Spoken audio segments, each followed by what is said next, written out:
राम राम किसान साथियों, स्वागत है आप सभी का एक बार फिर से मालवा की खेती यूट्यूब चैनल पे। किसान साथियों, पिछले एक वीडियो में एक किसान भाई ने हमें कमेंट करके पूछा है कि क्या अफीम की फसल में लुआई चिराई करते समय उसको ज़मीन से पानी देना चाहिए या नहीं देना चाहिए, यानी उसे पिलाना चाहिए या नहीं पिलाना चाहिए, पिलाने से क्या फ़ायदा होता है और नहीं पिलाने से क्या नुकसान होता है, या पिलाने से भी क्या नुकसान हो सकते हैं और ना पिलाने से भी क्या फ़ायदा हो सकता है। यानी कुल मिलाकर सवाल ये है कि यदि हम लुआई चिराई कर रहे हैं तो अफीम की फसल को पिलाएं या ना पिलाएं। तो किसान साथियों, जैसा कि आप जानते हैं कि पहले के समय की यदि बात करें, आज से लगभग 15 साल पहले, तो लगभग कोई भी किसान साथियों लुआई चिराई के समय जो इसकी सिंचाई नहीं करता था।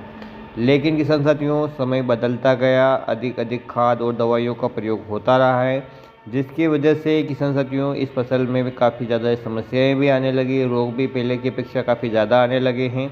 वहीं पर किसान साथियों खादों की गर्मी की वजह से फसल जल्दी से जो है सूख भी जाती हैं, तो उसको परिपक्व अवस्था तक लाने के लिए उसमें हमें इरिगेशन करना चाहिए। यदि आपकी फसल में हार्वेस्टिंग के दौरान या लुआई चिराई के समय दूध चिपकने की समस्या नहीं आती है गीले खेत में, तो आप सिंचाई कर सकते हैं। एक चीरे को छोड़कर दूसरे चीरे में फिर से सिंचाई कर सकते हैं। इससे फ़ायदा ये होता है किसान साथियों की पौधा तनाव में नहीं जाता है, जिसकी वजह से उसमें लेटेक्स का प्रवाह एक जैसा चलता है। परिणाम स्वरूप आपका जो उत्पादन है वो प्रभावित नहीं होता है। यदि किसान साथियों इन खादों की गर्मी की वजह से, ऊपर की गर्मी की वजह से पौधा तनाव में जाएगा, तो निश्चित रूप से पौधा पहले खुद को बचाएगा, उसके बाद ही उत्पादन देगा। तो यहाँ पर उत्पादन प्रभावित हो सकता है नमी की कमी से, या दूध का जो प्रवाह है वो धीरे हो सकता है, या दूध है किसान साथियों ऊपर तक नहीं चढ़ेगा, बीच में ही जाम हो सकता है। इस प्रकार की समस्याएं आ सकती हैं। यदि किसान साथियों किसी किसान भाई के खेत में दूध चिपकने की समस्या आती है गीले खेत में, तो वो इरिगेशन ना करें। लेकिन सामान्यतः अब ऐसी स्थिति बहुत कम खेतों में रह गई, क्योंकि किसान साथियों मैं अपने स्वयं की बात करूँ तो पहले मेरे खेत में भी किसान साथियों सूखे में ही जो फसल आती थी, लेकिन अब किसान साथियों यहाँ पर अब गीले में आती है, यानी कि उसमें चिपकने की समस्या नहीं आती, जिससे फसल ये थोड़ा लंबे समय तक चलती है। तो किसान साथियों हर वर्ष का मौसम अलग रहता है, कभी सूखे में कभी गीले में, और कोई खेत ऐसे होते हैं जहाँ पर हमें से गीले में यानी कि बीच में इरिगेशन यदि करते हैं तो फसल का जो हार्वेस्टिंग का समय है वो लंबा चलता है, जिससे किसान को फ़ायदा होता है। जो दाने हैं वो भी परिपक्व पकते हैं और सफ़ेद रहते हैं। वहीं पर किसान साथियों फसल अनावश्यक तनाव में नहीं जाती हैं, जिसके स्वरूप फसल का जो उत्पादन है वो भी अच्छा रहता है।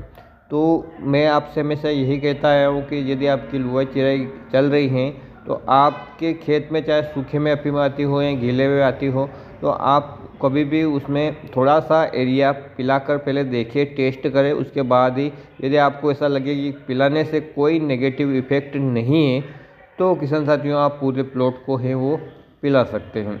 लेकिन कहाँ तक पिलाना चाहिए किसान साथियों, इसकी यदि हम बात करें तो यदि आपके चौथी पाँचवीं चीर चल रही हैं या छठी चीर चल रही हैं, यानी आपकी फसल की आधी से ज़्यादा अवस्था हो गई, तब उसको पिलाना बंद कर देना चाहिए। क्योंकि कई बार किसान साथियों लगातार पिलाने से जो डोड़े में हैं दाने वो अंकुरित हो जाते हैं, परिणाम स्वरूप उधर नुकसान हो जाता है। तो आप चेक करते रहिए कि कहीं पौधों में जो दाने हैं वो तो फिर से अंकुरित नहीं हो गए हैं।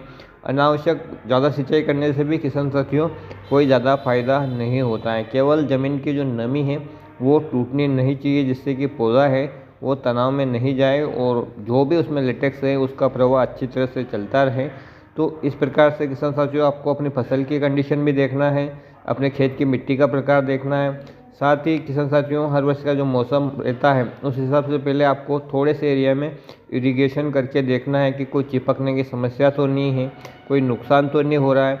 अन्यथा किसान साथियों बहुत ज़्यादा नुकसान भी कभी कभी बिना सोचे समझे कार्य से हो जाता है। तो मैं आपसे यही कहना चाहूँगा कि यदि आपकी फसल गीले में आती है तो कोई दिक्कत नहीं है, आप उसको पिला सकते हैं।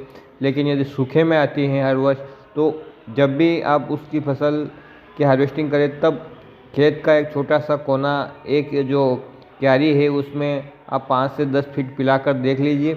यदि दूध चिपकने की समस्या नहीं आती है तो किसान साथियों आप बेफिक्र होकर उसको पिला सकते हैं। निश्चित रूप से आपके लिए फ़ायदा होगा।